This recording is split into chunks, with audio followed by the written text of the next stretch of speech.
Dans la région de Gbeke, une trouvaille des femmes pour mettre fin à leur chômage. Elles exercent le métier de vigile ou d'agent de sécurité.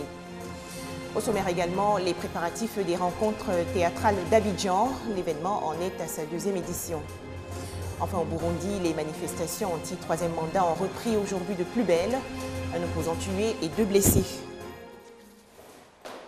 Bonsoir à tous, je vous retrouve encore une fois avec beaucoup de plaisir.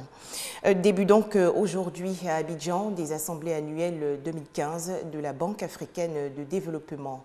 Au menu, l'élection du successeur de Donald Kaberuka à la tête de l'institution. À noter que 8 candidats, dont une femme, sont en lice. Cette rencontre marque également la célébration du 50e anniversaire de la BAD. Autre temps fort, l'annonce officielle du Soudan du Sud comme 80e pays membre. Un petit boulot, c'est mieux que pas de boulot. Les femmes de Boaké dans la région de Gbeke l'ont compris. Pour mettre un terme à leur chômage et se prendre en charge, elles exercent des fonctions traditionnellement dévolues aux hommes. Notre équipe de RTI Boaké a rencontré récemment des femmes vigiles et des femmes agents de sécurité. Dans son programme d'action, le gouvernement ivoirien se donne pour objectif de créer 1 million d'emplois en 5 ans, soit 200 000 emplois par année. Si l'impact de l'action gouvernementale se fait sentir, il n'en demeure pas moins que des initiatives privées viennent appuyer les efforts consentis par l'État.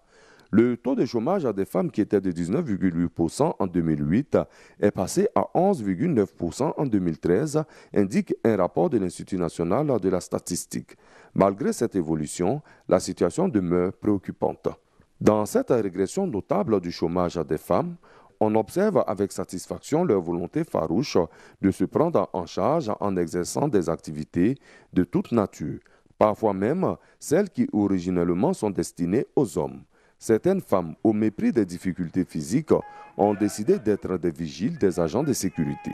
Et la ville de Boaké, au centre de la Côte d'Ivoire, n'échappe pas à ce phénomène des temps nouveaux. Il faut bien gagner sa vie. Je suis mariée, j'ai 5 enfants. Je suis venue à la sécurité parce que j'aime ce métier.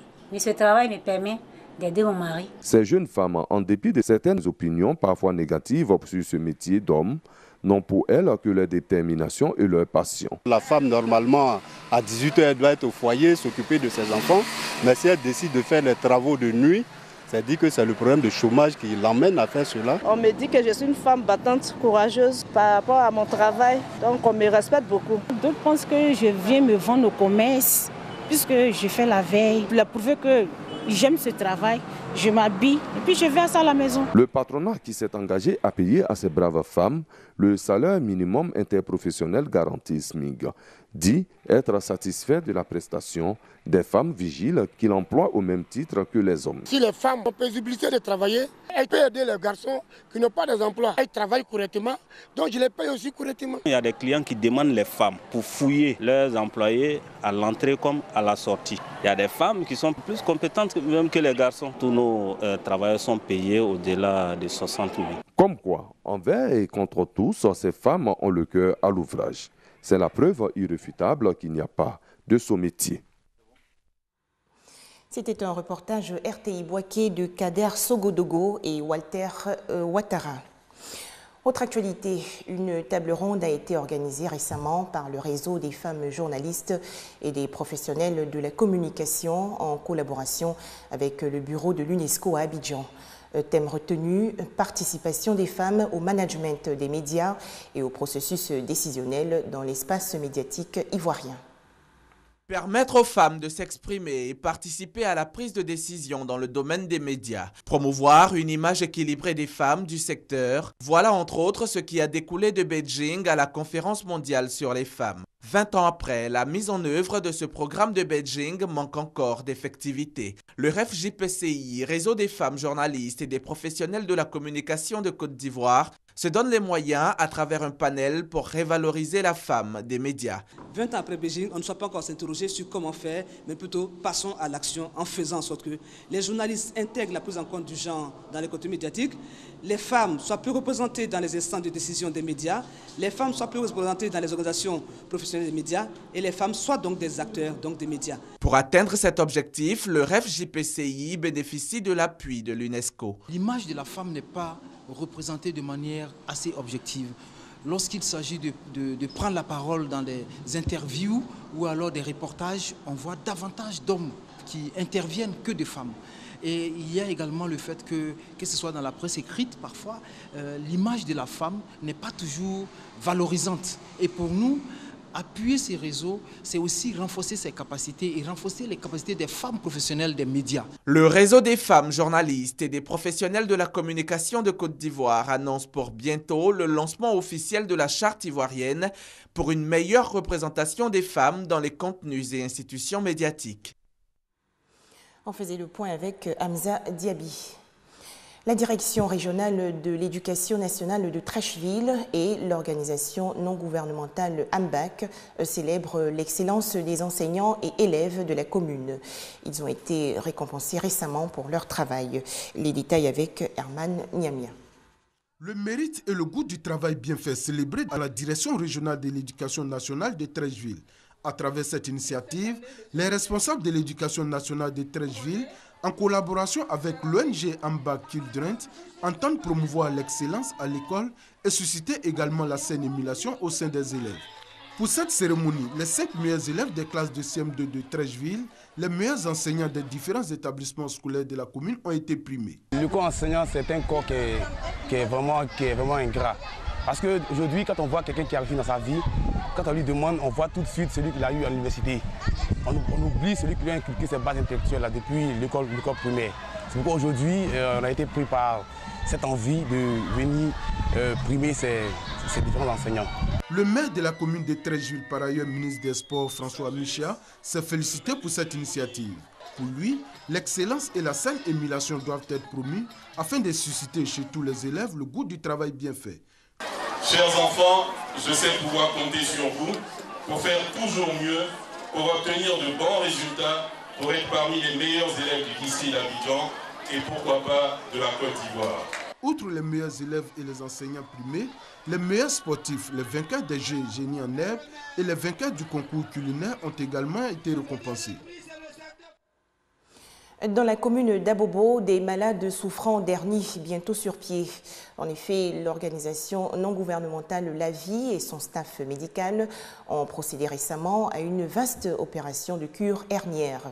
Environ 100 personnes ont été opérées gratuitement. Des précisions de Léon Brou. Il est encore convalescent, mais déjà Swaliou a oublié la honte de la hernie et se réjouit de pouvoir désormais pratiquer le sport. Cet homme, la quarantaine révolue, fait partie des 100 bénéficiaires de la cure hernienne organisée par l'ONG La Vie le 7 mai 2015 dans la commune d'Abobo. Je n'ai pas payé de centimes. Seulement c'est l'ONG La Vie, grâce à elle, que j'ai eu ce soulagement. Moi j'avais hernie depuis 5 ans. Vraiment, à chaque fois mon ventre me fait mal, je suis venue.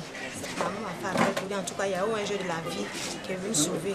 Je remercie en tout cas Solo Job et son frère, et ONG de La Vie, pour tout ce qu'ils ont fait pour moi. Les bénédictions, le vice-président de l'ONG La Vie en a reçu. C'est que tous les bénéficiaires de son action se portent bien et Simon Soro peut se satisfaire d'avoir contribué à améliorer la santé de personnes démunies. Pour lui, c'est un acte à multiplier. L'année passée, quand nous avons mené nos activités, c'est là qu'on a compris que la population ivoirienne est malade de la hernie. C'est une pandémie. On apporte un soutien à l'ONG, voire même le ministère de la Santé, pourquoi pas, une collaboration qui pourra permettre efficacement à l'ONG de contribuer efficacement à la guérison des malades. L'ONG La Vie, qui est à sa 2e année d'activité, a soigné l'an dernier plus de 2000 malades sur toute l'étendue du territoire.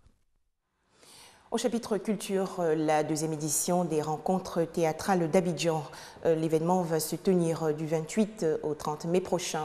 Il s'agit pour le Centre national des arts et de la culture de repositionner et promouvoir davantage le théâtre ivoirien. Le 28 mai prochain, ce sera reparti pour la 2e édition des Rétables, les rencontres théâtrales d'Abidjan. Durant 3 jours, 10 troupes vont se jeter à la reconquête du public ivoirien en animant les foyers théâtre, les maquis théâtre et autres soirées théâtrales. L'initiative est du CENAC, le Centre national des arts et de la culture, qui entend cette année rallier à la cause du théâtre un public beaucoup plus important. L'année dernière, c'était expérimental ce qu'on avait fait. Et à chaque plateau qui nous est donné, on appréciait ce qu'on faisait au niveau des foyers et des maquis théâtres. Et donc, nous avons estimé qu'il fallait continuer ce concept-là. Quand nous faisons des chiffres à minima, nous pensons que les participants et tous ceux qui viendront, nous pourrons atteindre ce défi de 10 000 personnes. Ainsi, les étapes 2015, ce sera entre autres 4 soirées théâtrales, 3 foyers théâtre, 3 maquis théâtre et une soirée en hommage aux meilleurs comédiens et metteurs en scène. Le tout sur 11 sites éclatés à travers la ville d'Abidjan. Outre le volet purement artistique, il est prévu également un moment d'échange et de réflexion durant ces festivités. Théâtre et médias, quel partenariat? C'est le thème qui va réunir les experts des arts et des médias autour d'une table. Le maquis théâtre est une scène théâtrale jouée dans des maquis, lieux de restauration très fréquentés. Quant au foyer théâtre, lui est joué dans des cours communes. Ce sont des trouvailles du Sénac pour adapter le théâtre ivoirien aux nouvelles réalités sociales et le rapprocher davantage de son public. Un reportage de Herman Niamien et Guillaume Zéré. Au Burundi, plus de dialogue entre le pouvoir et l'opposition. Le mouvement anti-troisième mandat du président Pierre Nkurunziza a de nouveau défié la police aujourd'hui dans les rues de Bujumbura, la capitale, mais également en province. Un protestataire a été tué par les tirs des policiers et 2 autres personnes blessées. L'actualité au Burkina Faso, ce sont les exhumations du corps du président Thomas Sankara et de ses 12 compagnons assassinés en 1987. Elles ont débuté aujourd'hui à Ouagadougou. Il s'agit d'élucider les circonstances de ces décès. Les travaux sont supervisés par 2 médecins légistes burkinabés et 1 Français. Direction à présent la région de Hong Kong en Chine pour découvrir la cuisine de rue. Les Dai Pai Dong, ces minuscules restaurants, installent des chaises et tables sur le trottoir. Ils proposent des soupes de nouilles, des boulettes de poisson et autres plats cuits à la vapeur. Seulement aujourd'hui, ce commerce est en perte de vitesse. De plus en plus de Dai Pai Dong ferment boutique en raison de l'urbanisation de la région. Rapide et pas cher, à Hong Kong, la cuisine de rue est une tradition et l'une des rares excursions dans une ville faite de gratte-ciel climatisés. Ces restaurants, qu'on appelle ici Dai Pai Dong, sont ouverts jour et nuit, mais leur nombre diminue chaque année. Il n'en resterait qu'une petite trentaine à Hong Kong. Beaucoup de gens n'acceptent pas les Dai Pai Dong, soit pour des questions d'hygiène, soit parce qu'ils font trop de bruit et dérangent les gens qui vivent au-dessus. Mais dans le temps, les Dai Pai Dong étaient très appréciés. Après la Deuxième Guerre mondiale, ces échoppes ont fleuri dans toute la ville. Mais cela fait des années que le gouvernement ne délivre plus de nouvelles licences et en transférer une est très compliqué. Quand les vieux immeubles auront été rachetés par des promoteurs, les Dai Pai Dong gêneront les nouvelles constructions ou feront tache dans le paysage. Donc le gouvernement risque de nous demander de nous déplacer ou de fermer boutique.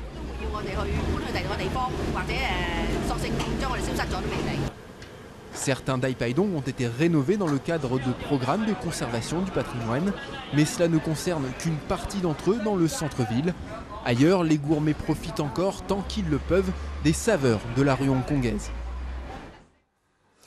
Voilà, merci de votre fidélité et à très vite pour une autre édition sur RTI2.